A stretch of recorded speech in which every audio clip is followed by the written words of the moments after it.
ایک دفعہ پھر رسول اللہ صلی اللہ علیہ وسلم نے دوبارہ سب کو بلایا، اور اس بار وہ اور بھی زیادہ محتاط تھے۔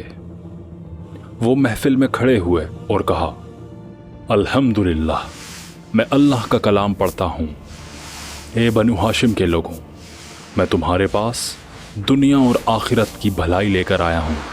اللہ نے مجھے حکم دیا ہے کہ میں تمہیں اس کی طرف بلاؤں، اور بے شک اللہ ایک ہے اور اس کا کوئی ساتھی نہیں۔ تم میں سے کون ہے جو اس کام میں میری مدد کرے تاکہ وہ میرا بھائی اور اسلام کا خادم بن سکے؟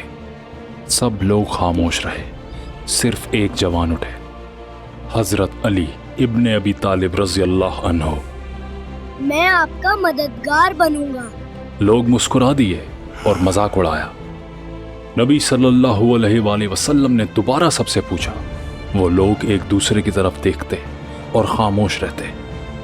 نبی صلی اللہ علیہ وآلہ وسلم نے تیسری مرتبہ پھر پوچھا، لیکن ہر بار صرف ایک ہی ہاتھ اٹھتا، حضرت علی ابن ابی طالب، اور یہی وہ ہاتھ تھا جو نبی پاک کے ساتھ آخری دم تک رہا۔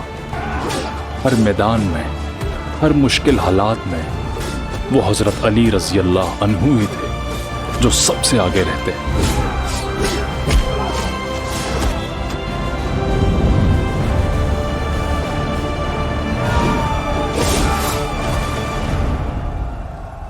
یہ اسلام کی پہلی بڑی دعوت تھی جو اپنے گھر سے شروع ہوئی، مگر ان کے اپنے ہی لوگوں نے منہ پھیر لیا۔